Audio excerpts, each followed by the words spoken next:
Hello friends. Words जैसे कि NPA, provisioning, recapitalisation ये स्टूडेंट्स को अक्सर डराते हैं, बट ये कनेक्टेड आइडियाज है और अगर आप इनको इन कनेक्टेड आइडियाज के तहत समझो तो प्रीलिम्स में क्वेश्चन कभी गलत नहीं करोगे। एनपीए, नॉन परफॉर्मिंग एसेट, इसका सिंपल मतलब होता है एक ऐसा loan which is not being repaid. यहां पर जब हम बात प्रोविजनिंग की करते हैं तो प्रोविजनिंग का मतलब होता है बैंक्स को बोला जाता है कि they must keep aside some money, जिसके तहत बैंक्स अपने पॉसिबल लॉसेस को जो लोन्स में से हो रहे हैं उनको कवर अप कर पाए।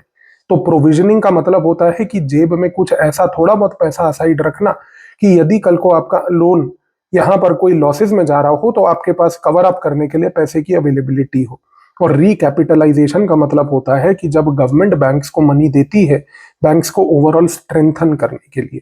तो याद रखिए कि यूपीएससी यहां पर आपसे एक सीक्वेंस को समझने की कोशिश करवा रही है, क्योंकि जब कोई बैड लोन होता है तो बैंक्स उसको क्या अपने आप प्रोटेक्ट कर पा रहे हैं या नहीं कर पा रहे, और अगर कर पा रहे हैं तो वो कर पाने की एबिलिटी प्रोविजनिंग से आती है, नहीं कर पा रहे हैं तो यहां पर रिकैपिटलाइजेशन की आवश्यकता होती है जिसमें गवर्नमेंट का रोल आता है।